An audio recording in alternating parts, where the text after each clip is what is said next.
देखो, पहली बात आप लोग जान लीजिए, भारतीय जनता पार्टी एक संगठन है, एक विचार है। हम लोग इसी तरह काम करते हैं। हम लोग युद्ध की तरह आते हैं। हम लोग हर चुनाव को उपचुनाव है, चुनाव है, और छोटा अगर ग्राम पंचायत का चुनाव हुआ, जिला पंचायत का चुनाव हुआ, हम लोग चुनाव की तरह, एक युद्ध की तरह लड़ते हैं। एक राष्ट्र के विचार की पार्टी है, राष्ट्र युद्ध की पार्टी है। हम लोग उस तरह से उतरते हैं। हम लोग के लिए युद्ध, हम लोग सारे संगठन के कार्यकर्ता हैं। मैं इस वक्त सांसद नहीं हूँ, एक कार्यकर्ता की तरफ से आया और एक कार्यकर्ता की तरह हम लोग काम करते हैं। हम लोग के लिए युद्ध है, एक चुनाव जीतना, एक सीट जीतना, एक जिला। अभी हम लोग 27 तक हमारी बहुमत की सरकार है उत्तर प्रदेश में, फिर भी ये चुनाव हम लोग के लिए वैसे ही है जैसे पिछला चुनाव विधानसभा का था। हम लोग एक भी चुनाव को, यशस्वी प्रधानमंत्री मोदी जी संगठन यही आदेश देता है, एक भी चुनाव को हारना नहीं है, हर चुनाव को आखिरी सांस तक लड़ना। देखिए, गलती ये विरोधी पक्ष जो है, जो किसान मुद्दे पे अभी आ गए थे, मैं आप लोगों को ध्यान से बता रहा हूँ, आप लोग उसको पढ़ेंगे बच्चों के भविष्य के लिए। अगर आप सिंगापुर के बारे में जानेंगे, वहाँ पर भी ये लागू है, विश्व में कई कंट्रीज में लागू है। 2 साल कोरोना में फौज में भर्ती नहीं थी। अब सरकार ने, यशस्वी प्रधानमंत्री जी ने, रक्षा मंत्री जी ने, गृह मंत्री मंत्रालय ने सोचा भर्ती को करना है। ज़्यादा तादाद में लड़के बेरोजगार भी हैं, पूरे विश्व में सबसे ज़्यादा यूथ यहीं पर, उनको मौका दिया जाए। अवधि भी उम्र की बढ़ा दी, 23 साल तक कर दी।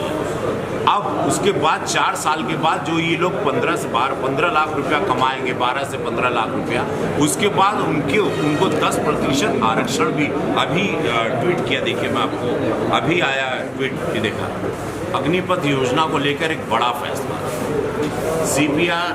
CRPF और असम राइफल्स की भर्ती में 10% आरक्षण, अग्निवीरों को 10% का कोटा रिजर्व मिलेगा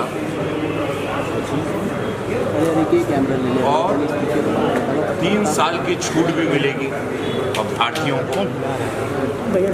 योजना में 5 साल की भी छूट मिलेगी उनको। ये सारे फैसले अभी लिए गए आधे घंटे पहले, ये आधे घंटे पहले देखा ही फैसला। सर, जो उपद्रव मचा रहे हैं, सर, छात्रों द्वारा जब विरोध किया जाता है, किसी तरह का जब पब्लिक विरोध करती है तो उसमें अबेटमेंट हो जाते हैं। क्या सरकार कोई नीति योजनाबद्ध तरीके से नहीं लाती है? नहीं, सुन तो हमारी बात, मेरी बात सुनिए।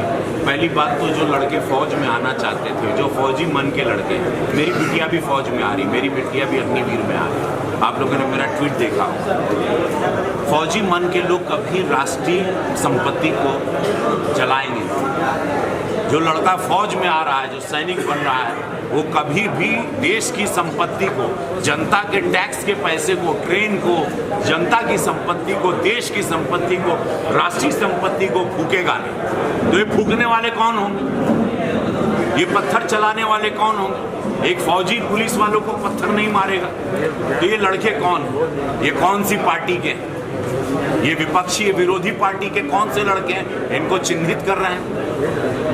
और इन लोगों को सोचना चाहिए कि पुलिस प्रशासन कार्रवाई करेगा। जिनके भड़काने पर जिन नेताओं की ये लोग कर रहे हैं,